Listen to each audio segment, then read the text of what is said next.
तो guys Minecraft one block के episode 2 में आप सभी का स्वागत है। ये वाली वीडियो मैंने थोड़ी लंबी रखी है क्योंकि पिछला वाला वीडियो बहुत छोटा बन गया था। चलिए इस वीडियो को शुरू करते हैं बिना किसी देरी के। तो फटाफट से मैं कुछ ब्लॉक माइन करना शुरू कर देता हूँ, लेकिन तुरंत मुझे शीप मिल जाती है एक को। फिर इस शीप को मैं इसके दोस्तों के पास छोड़कर वापस आ जाता हूँ माइनिंग के लिए।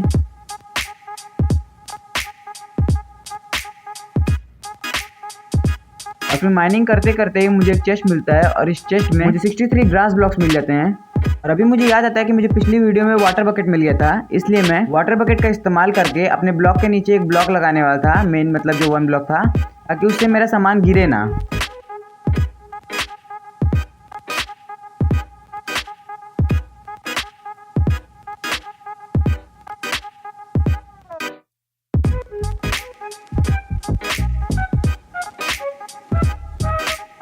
अब मैं अपना वाटर बकेट लेके इस वाटर को निकाल लेता हूँ।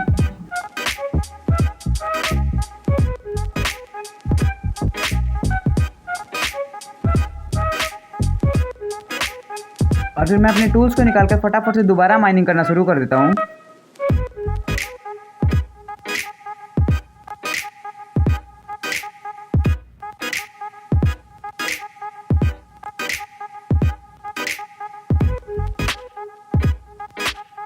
और फिर यहाँ माइनिंग करते करते मुझे एक शीप भी मिल जाती है, जैसा कि आप देख ही पा रहे हो। और फिर इस शीप को भी मैं इसके दोस्तों के साथ छोड़ देता हूँ। मैंने देखा कि मेरे फार्म में काफी सारी शीप्स हो चुकी हैं, तो इनमें से मैंने 2 को मार दिया ताकि मुझे वूल मिल पाए। बाद में मैं ब्रीडिंग करा के एक और मार के अपना बेड बना सकता हूँ।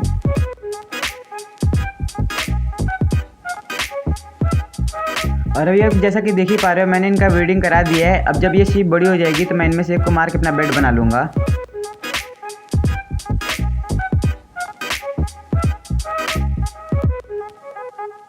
और फिर मैं इनका फेंस वापस बंद करके फिर मैं खुद माइनिंग पे निकल जाता हूँ।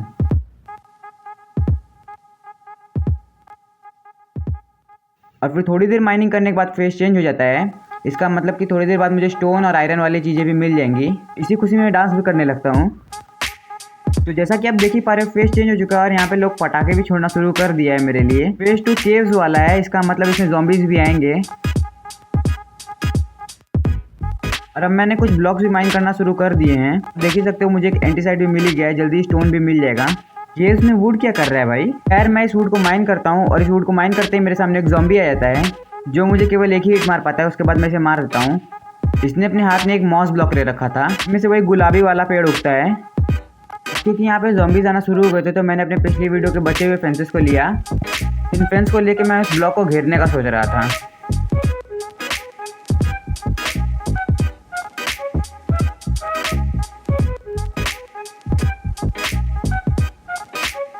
तो आप देख ही सकते हो मैंने इसको पूरा लगभग घेर ही दिया है। और मैंने इसको पूरा घेर दिया, अब मतलब इसमें से कोई ज़ॉम्बी मुझे मार नहीं पाएगा।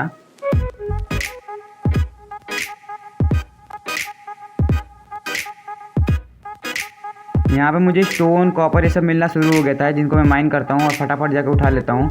अब मैं सोचा था कि फटाक से बस खाली मुझे एक स्टोन का पिकेक्स मिल जाए ताकि मैं आयरन वायरन आने वाला है तो उसको माइन कर लूँ। और अब मेरे पास इनफ स्टोन हो गए थे कि मैं एक स्टोन पिकेक्स बना लूँ, तो मैं फटाक से एक स्टोन पिकेक्स बनाता हूँ।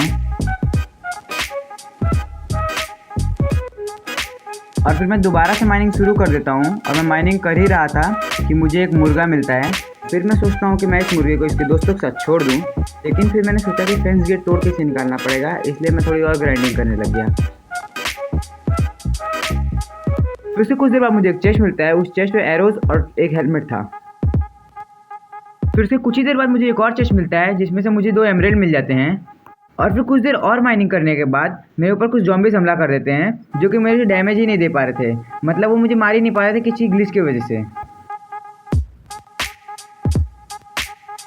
और फिर मैं फिर से माइनिंग करने लग जाता हूँ, जिसमें थोड़ी ही देर बाद मुझे एक और ज़ॉम्बी मिल जाता है और वो भी मुझे नहीं मार पा रहा होता है।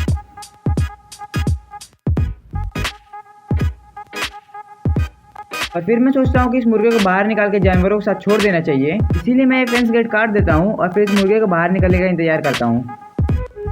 मुर्गे के बाहर निकलते ही मैं यहाँ पे फेंस गेट दोबारा से लगा देता हूँ। और अब मैं इस मुर्गे को अंदर करने के बाद आप लोगों से मिलूंगा, क्योंकि ये लोग बार बार बाहर निकल जाते हैं। अब मैंने इस मुर्गे को अंदर कर दिया है और अब मैं इन शीप्स को वीट खिला रहा हूँ, क्योंकि मुझे एक और वूल चाहिए अपने बेड को बनाने के लिए। जैसा कि आप लोग देख ही सकते हो फाइनली मैंने अपना बेड भी बना ही लिया है। और फाइनली मैं इस वर्ल्ड में पहली बार सो जाता हूँ। फिर नेक्स्ट डे सुबह उठते ही मैं दोबारा से माइनिंग करने लग जाता हूँ, जिसमें मुझे काफ़ी सारे चेस्ट मिलते हैं और ये छोटा सा मुर्गा भी मिलता है जिसे आप देख ही पा रहे होगे। थोड़ी ही देर माइनिंग करने के बाद मुझे एक और चेस्ट मिलता है जिसमें मुझे एक आयरन सॉर्ड और काफ़ी सारे बेक पोटैटोज भी मिल जाते हैं, जिनको देखकर मैं बहुत खुश हो जाता हूँ। पर इसे उठाने के लिए मेरे इन्वेंट्री में स्पेस ही नहीं था। चेस्ट में रॉटन फ्लैश छोड़कर सबसे पहले अपनी इन्वेंट्री खाली कर लेता हूँ। एक पोटैटो मिलने से पहले मुझे फूड की काफ़ी दिक्कत हो रही थी, इसलिए मैं सोचता हूँ कि एक फर्नेस बना लूँ। इसमें मैं अपना कॉपर भी स्मेल्ट कर लेता और एक आर्मर भी बना लेता। फर्नेस बनाने के बाद मैं इसे अपने एक चेस्ट के साइड में रख देता हूँ और फिर मैं इसमें कॉपर स्मेल्ट होने के लिए भी लगा देता हूँ। कॉपर स्मेल्ट होने के लिए लगाने के बाद मैं दोबारा से माइनिंग करने के लिए आ जाता हूँ और माइनिंग करते करते मुझे काफ़ी सारे जानवर भी मिलते हैं जो आप देख ही पा रहे होंगे। और फिर काफ़ी देर तक माइनिंग करने के बाद मुझे एक चेस्ट मिलता है, जिस चेस्ट में से मुझे एक लावा बकेट, काफ़ी सारे ब्रेड और एक ब्लास्ट फर्नेस के साथ पिकेक्स भी मिलता है। लावा बकेट मिलते ही मैं सोचता हूँ कि मुझे कॉबरस्टोन फार्म बना लेना चाहिए। और फिर मैं सोचता हूँ कि कॉबरस्टोन फार्म बनाने का कोई फायदा नहीं है, क्योंकि यहाँ पर माइनिंग करके मुझे अच्छे खासे ब्लॉक मिल जा रहे हैं, तो फिर कॉबरस्टोन फार्म बनाने का कोई मतलब नहीं बनता है। फिर मैं अपने ब्लास्ट फर्नेस में भी थोड़े कॉपर स्मेल्ट होने के लिए लगा देता हूँ, क्योंकि मुझे अपना एक आर्मर बनाना था। इस कॉपर के स्मेल्ट होने के साथ ही मेरे पास इनफ कॉपर इंगट हो जाते हैं कि मैं एक आर्मर बना पाऊँ। तो इसीलिए मैं इसमें फूड डालकर कॉपर इंगट को ले लेता हूँ और फिर मैं अपना आर्मर बनाने के लिए लग जाता हूँ। अभी तक तो ज़ॉम्बीज़ मुझे ग्लिच की वजह से मार नहीं पा रहे थे, पर ग्लिच हटने के बाद ये आर्मर मेरे बहुत काम आने वाला था और इसीलिए फटाफट से इस आर्मर को बना के मैं पहन भी लेता हूँ। फिर वो दिन मैं पूरा माइनिंग बिता देता हूँ और फिर नेक्स्ट डे उठकर मैं सभी ट्रीज़ को चॉप कर देता हूँ, क्योंकि मुझे वुड की कमी नहीं हो रही थी। तो और मेरे एनिमल फार्म में काफ़ी सारे जानवर हो गए थे, तो मैं उनकी संख्या को थोड़ा कम कर देता हूँ और कुछ कारपेट बनाकर अपने फेंसेस पे लगा देता हूँ, ताकि मुझे आने जाने में आसानी हो। आज की इस वाली वीडियो के लिए इतना ही रखते हैं। आई होप आप सभी को ये वीडियो बढ़िया लगा होगा। हाँ, जाने से पहले मेरे जानवर आपसे कुछ कहना चाहते हैं। Like, share, subscribe. जय हिंद दोस्तों।